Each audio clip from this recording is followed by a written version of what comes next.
দেখো আমরা গণিত অনুশীলনী 3 আলোচনা করছি। আজকে আমরা 3টা অঙ্ক করব, 12, 13 এবং 14 এই 3টা অঙ্ক করব, ঠিক আছে? দেখো 12 নম্বরটা দেখো, ভাজ্য এত, ভাজক এত, ভাগশেষ এত, ভাগফল কত। একটা ভাগ অঙ্কের ভাজ্যটা দেওয়া আছে, ভাজক দেওয়া আছে, ভাগশেষ দেওয়া আছে, ভাগফল বের করতে হবে। তো আরও 2টা অঙ্ক আছে, আমি 2টা পরে করি, 12 থেকেই শুরু করছি। 12 নম্বরটা কি কি দেওয়া আছে একটু বলো তো। ভাজ্য, ভাজ্য কত দেওয়া আছে? 8903। ভাজক কত দেওয়া আছে? 87। ভাগশেষ কত? ভাগশেষ দেওয়া আছে 29। এই কথাগুলো লিখবা প্রথমে। লেখার পরে কি বের করতে বলছে? ভাগফল। আমরা জানি ভাগফল বের করার সূত্র জানো? বলতে পারবা কেউ? বলো, সূত্রটা বলো।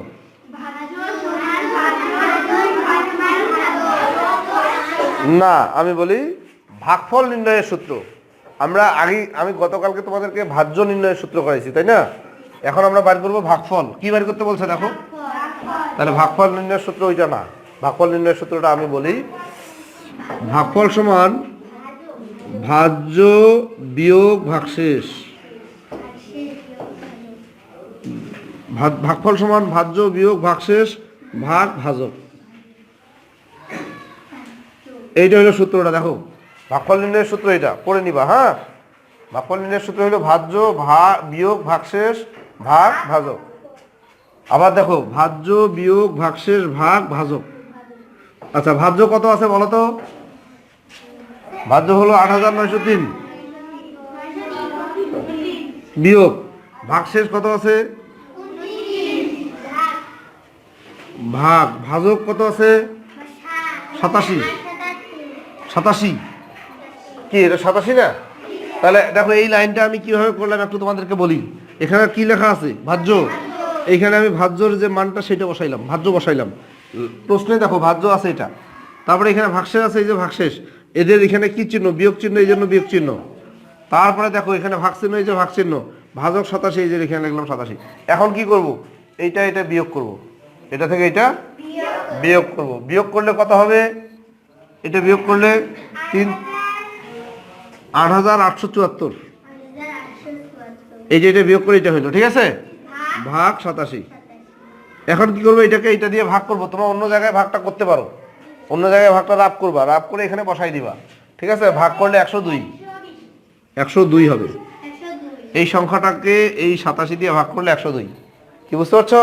তাহলে আমরা কি পাইলাম? ভাগফল 102 পাইলাম। তাহলে এইটাই আমাদের উত্তর। কি বুঝছো না? আচ্ছা,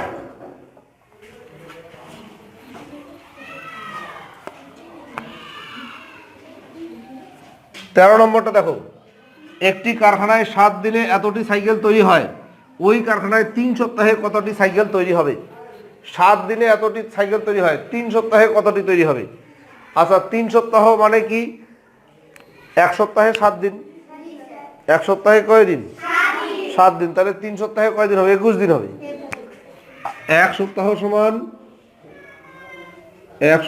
সমান কত? 7 দিন। অর্থাৎ 3 সপ্তাহ সমান কয় দিন? 21 দিন। বুঝতে পারছো? 7 গুণ 3, 3 7 21। তাহলে 1 সপ্তাহে কত দিন হইলো? 3 সপ্তাহে কত দিন হইলো? 21 দিন হইলো। আচ্ছা, এইখানে দেখো 7 দিনে এতটি সাইকেল তৈরি করতে পারে, 7 দিনে এতটি সাইকেল তৈরি করতে পারে। তাহলে 3 সপ্তাহ মানে 21 দিনে কতটি তৈরি করতে পারবে?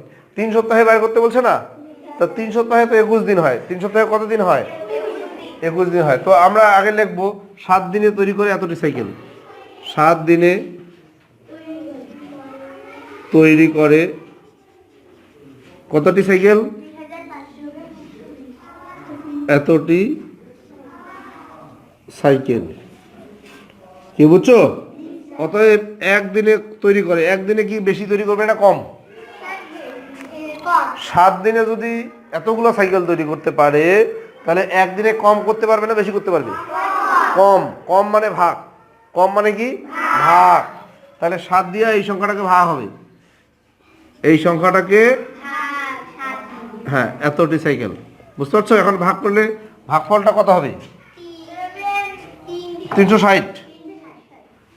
360, এই 7 দিয়ে এটাকে ভাগ করলে 360। কি জিনিসটা বুঝছো? 360 হইলো, মানে সে একদিনে 360টি সাইকেল তৈরি করতে পারে।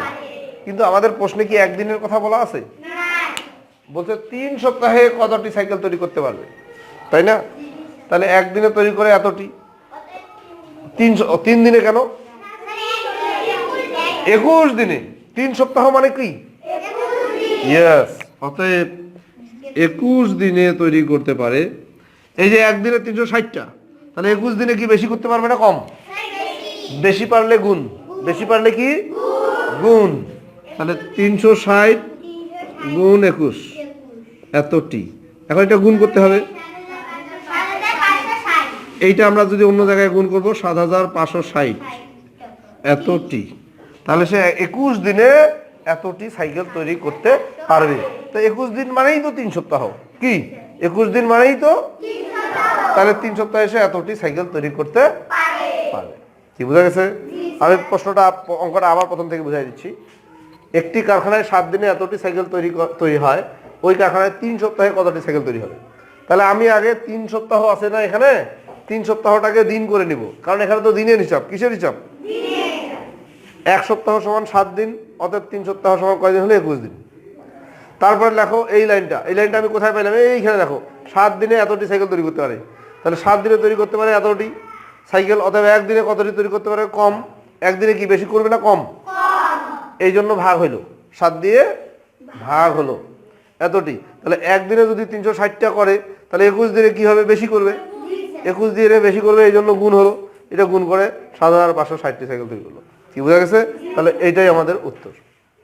এখন আমি চলে যাব 14 নম্বরে। আয়েশা 72 টাকা দিয়ে 3টি খাতা কিনলো, 12টি খাতা কিনতে তার কত টাকা লাগবে? 72 টাকায় 3টে খাতা কিনছে, 12টি খাতা কিনতে তার কত টাকা লাগবে? এখানে কি বাড়ি করতে বলছে? টাকা। কি বাড়ি করতে বলছে? বলছে 12টি খাতা কিনতে তার কত টাকা লাগবে, মানে টাকাটা বের করতে বলছে। তো এখানে ঐকিক নিয়মে আমরা অঙ্কটা করছি। তো ঐকিক নিয়মের সিস্টেমটা হলো, যেটা বাইর করব, যেটা বের করতে হবে, সেইটা আমাদেরকে শেষে লিখতে হবে, ডান দিকে লিখতে হবে। কি বললাম? যেটা বের করতে হবে সেটা কোথায় লিখতে হবে? ডান দিকে, মানে শেষের দিকে লিখতে হবে। তো কিভাবে লিখবো দেখো, এখানে 72 টাকা দিয়ে 3টি খাতা কিনছে না? আবার দেখো 72 টাকা দিয়ে, এই টাকাটা কিন্তু আমাকে লিখতে হবে একদম শেষে, আর এই 3টি খাতা এটা লিখতে হবে সামনে। তাহলে এইভাবে আমরা লিখবো, 3টি খাতা কিনতে টাকা লাগে কত?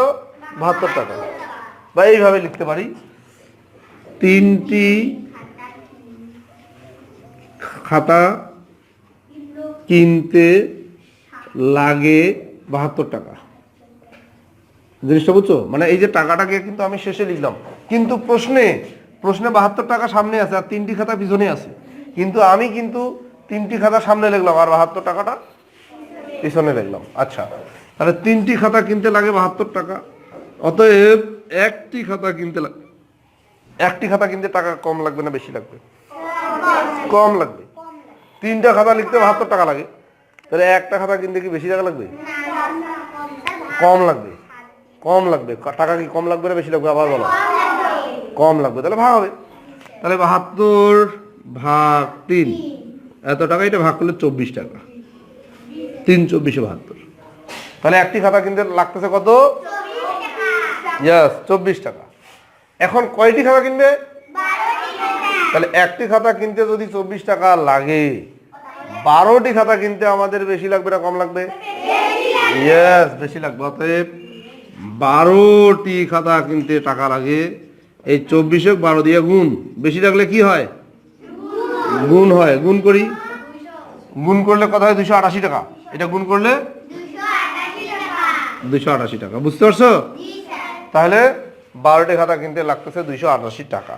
এইটা উত্তর। কি বোঝা গেছে? আমি আরেকবার বুঝাই দেই। দেখো বলছে 72 টাকা দিয়ে 3টি খাতা কিনলো, 12টি খাতা কিনতে তার কত টাকা লাগবে? এই জন্য আমি উল্টা দিক দিয়ে লিখছি, 3টি খাতা কিনতে লাগে 72 টাকা, অতএব একটি খাতা কিনতে কি কম লাগবে? কম লাগবে না? এই জন্য ভাগ হইলো। আবার 12টি খাতা কিনতে কিন্তু বেশি টাকা লাগবে, এই জন্য গুণ হইলো। গুণ করে এটা পাইলাম। কি কারো কোনো প্রবলেম আছে? বুঝতে পারছো তো? আচ্ছা, ধন্যবাদ।